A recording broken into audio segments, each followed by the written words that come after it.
destructive riots shaking our nation. No, those are Kentucky fans. I'm sorry, after losing. The lawless... No, I'm sorry, that's Michigan State fans after winning. No, I'm sorry, that's a pumpkin festival gone awry. Come on, those are just kids blowing off steam with good-natured arson. Yeah, there you go. That's the worrisome. Let's call it urban violence we were looking for. There has been a night of chaos, violence, lawlessness in Baltimore over the death of Freddie Gray. Right now, the National Guard is on the scene trying to restore peace. And as we said, all public schools are closed today. That's...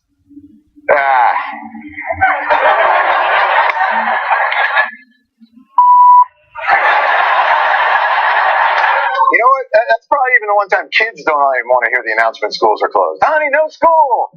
You have a riot day. Just stay in your PJs and watch your favorite cartoons. Be preempted by footage of our neighborhood in flicks. Yes, once again, the combination of an economically struggling inner city, the police force charged with keeping its citizens out.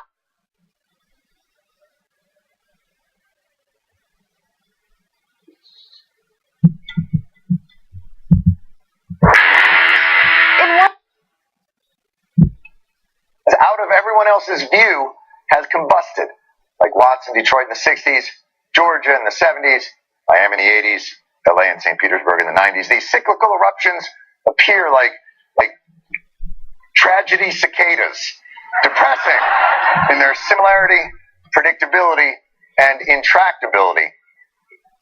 Or to put that another way. Hard to believe this is going on in a major American city right now. This is a scene that a lot of us never anticipated seeing in a city like Baltimore. Hard to believe this is going on, as I keep saying, in a major American city. I don't remember seeing anything like this in the United States of America in a long time.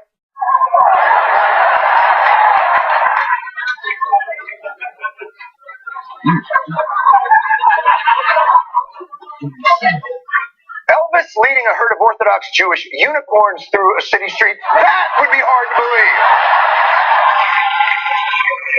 This happens all the time. Ferguson was just a few months ago, and you were talking about it. It's hard for me to believe that in this day and age, 2014, so many years after Dr. Martin Luther King, the Civil Rights Movement, we're seeing National Guard troops on the street to prevent this kind of violence in this day and age. It's something I didn't think we'd be seeing again.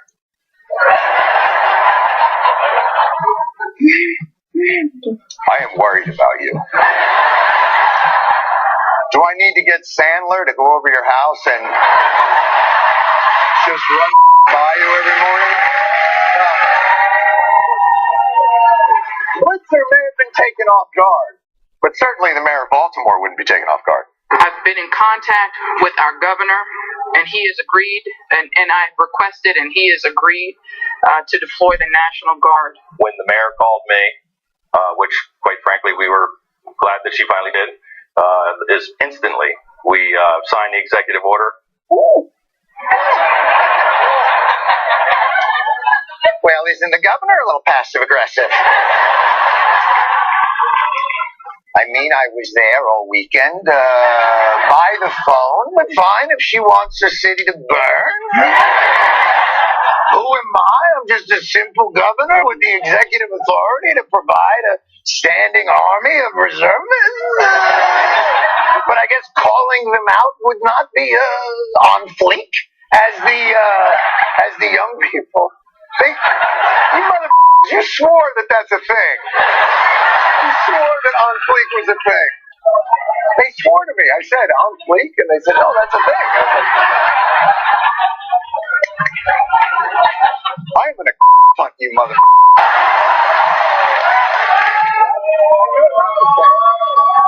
I know that's a thing. So the mayor was a little late with her emergency state declaring. When should she have done it? There is a state of emergency after a night of violence and chaos. Was Baltimore caught off guard? That call should have came in 2 or 3 days ago. Why was this not in place Saturday or Sunday when the situation began? Well, sure, no, they could have declared a state of emergency in Baltimore on Sunday, maybe Saturday, or maybe somewhere in the 1970s. And And this seems to indicate the issue in our city emergency alert systems. There appear to be only 2 points on the scale: normal and on fire. Even volcanoes have a 4-step warning system. Then just go from clear skies to the floor is lava. And clearly, Baltimore was belching smoke far before Saturday. Baltimore's poverty rate is nearly double the national average. The unemployment rate among young African American men hovers around 30%. High school graduation rates for black males are devastatingly low. A lack of access to labor markets, healthcare, housing. It has chronic severe drug and crime issues, one of the highest violent crime rates in America. You know your city's up when its last most successful employment program was casting extras for a television show about how up your city is. And when getting arrested is one of your more reliably lucrative options. Since 2011, the city of Baltimore has paid out close to $6 million in court judgments or settlements to victims of police abuse. The police brutality lottery is now $6 million. All you need is a broken taillight and a dream. And to the police's defense, hey, it's true. They paid out $6 million. And make that up. And by the way, to the police's defense, it's not really their job to fix the whole mess. This has been our response to communities asking for resources. Law enforcement has essentially become a surrogate for jobs, healthcare, education, and all the things these communities need to be healthy. It's not sustainable. Maybe a more nuanced alert system could allow for more productive intervention beyond, you have 10 seconds to disperse. Or we can agree to keep ignoring the roots of how systemically, historically disenfranchised many African American communities still are, only paying attention to them when we fear their periodic fiery ball of anger threatens to enter our airspace, like some kind of Alex Haley's comet. And once again, breathing a blissful sigh of forgetful relief when it's another near miss. We'll be right back.